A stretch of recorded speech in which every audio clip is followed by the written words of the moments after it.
Perkenalkan, nama saya Kansa Sapa. Saya dari mahasiswa Institut Jami Kota Lokasi A. Nah, pada pagi hari ini kita akan membahas tentang modul riset kehumasan. Kita simak baik-baik ya.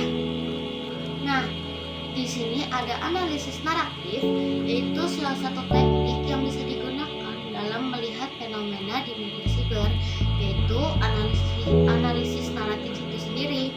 Nah, analisis ini bisa diartikan sebagai upaya perhitungan atau pembacaan kembali terhadap dua atau lebih situasi yang secara logikanya ini akan terhubung, baik dari segi waktu maupun tempat, dan terkait dengan konsistensi suatu subjek dari keseluruhan teks atau pesan untuk melihat narasi atau perubahan cerita dari tanda, termaksud untuk mengungkapkan makna tersembunyi dari tanda itu sendiri.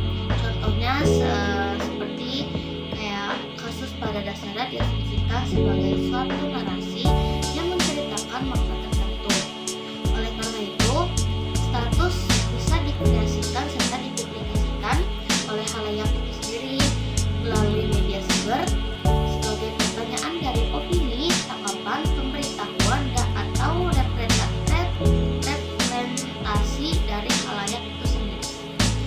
Nah, kontribusi model naratif ala Greimas memberikan alat untuk memahami teks sebagai suatu pekerjaan pikiran terhadap alam semesta yang dalam tradisi Kantian sebagai sifat dasar manusia untuk selalu mempertanyakan segala sesuatunya. Dalam konteks media siber ini, analisis naratif ini bisa digunakan untuk melihat bagaimana narasi teks ini berkembang.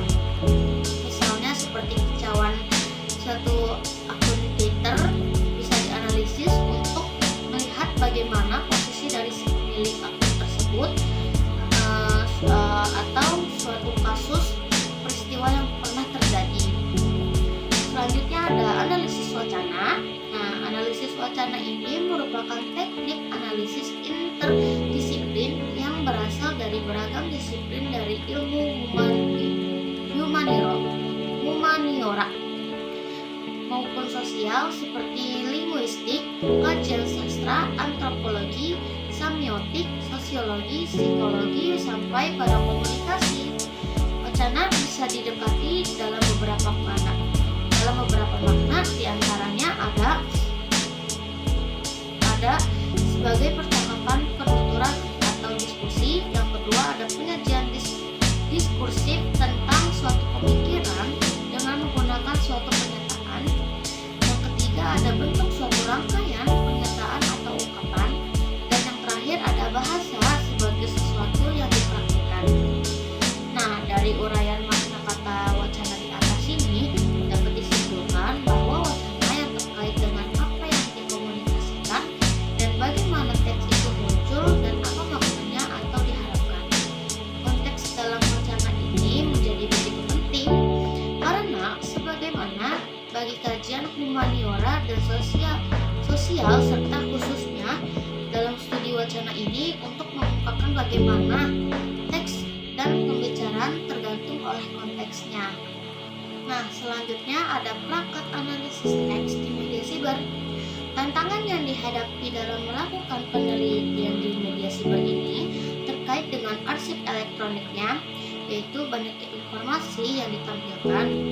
Cara kerja mesin pencari ini melakukan pencarian di situs-situs melalui indeks berdasarkan tema atau topik yang dicari dan memberikan semua hasil pencariannya terkait kepada pengguna.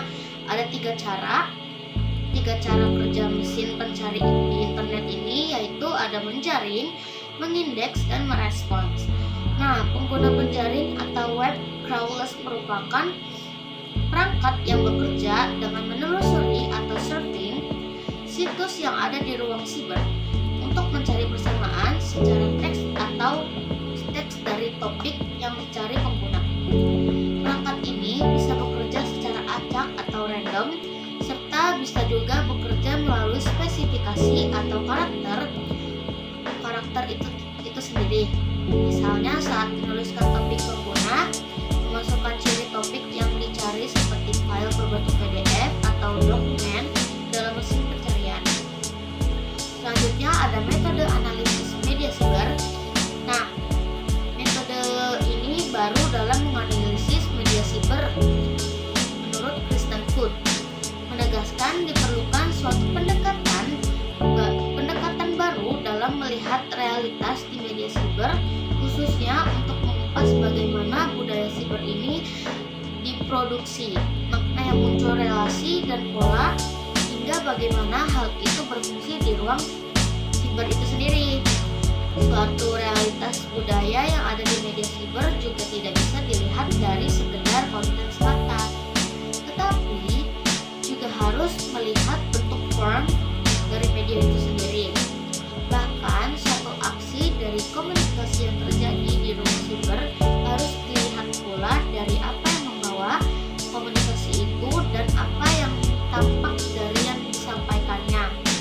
Dalam menganalisis media siber ini diperlukan peneliti bisa melihat pada unit analisis pada level mikro maupun makro.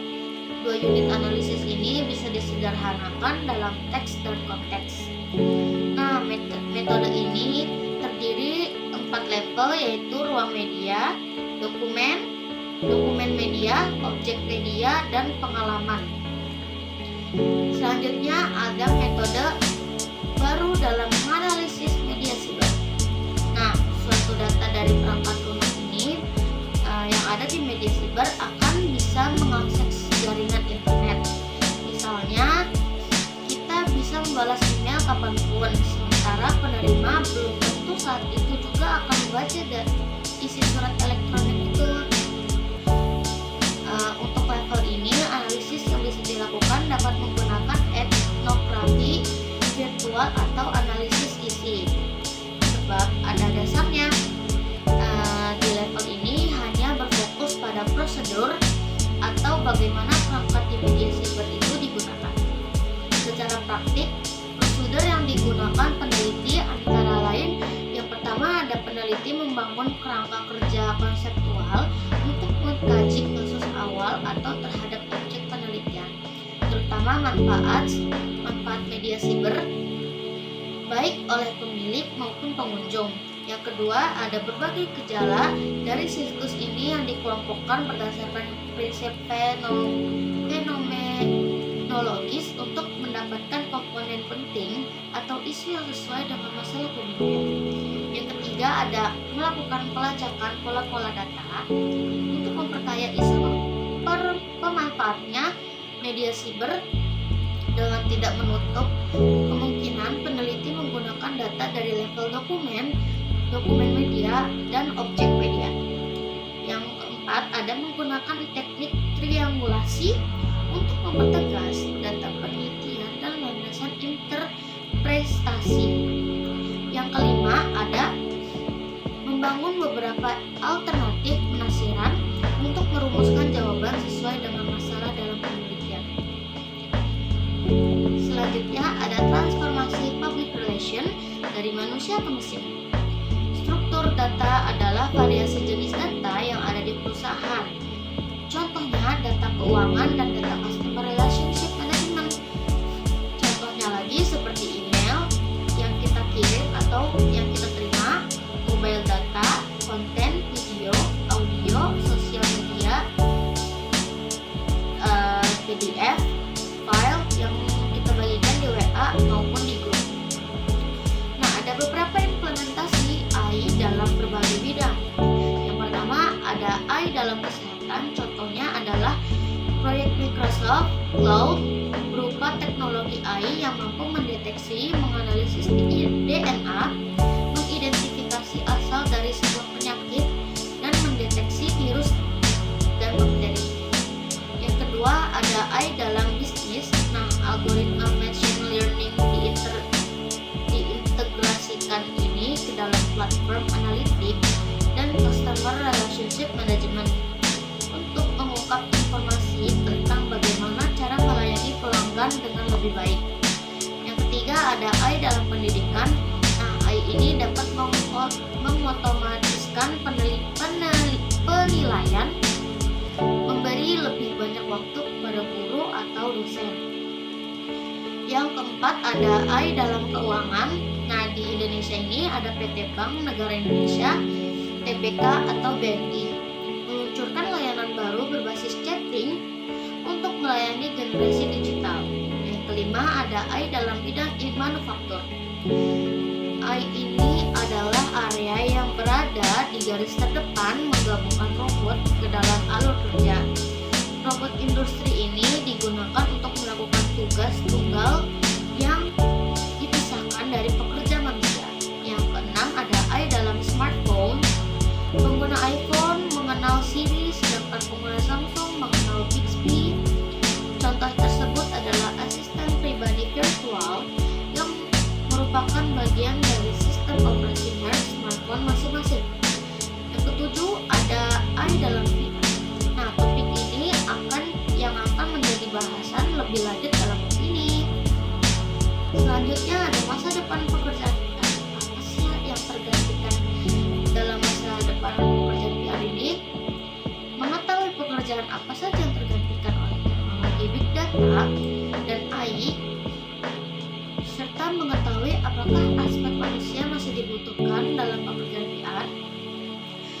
Pekerjaan VR yang tergantikan menurut responden adalah clipping berita sebanyak 45%, menganalisis berita di media sebanyak 45% juga, berhubungan dengan media yang stakeholdernya lainnya sebanyak 37%, mengunggah konten media sosial media sebesar 34%, penyebaran rilis sebanyak 33%, pekerjaan terkait foto maupun video sebesar 24%, dan pekerjaan presentasi sebanyak 19%. Kurang lebihnya segitu dulu penjelasan dari saya.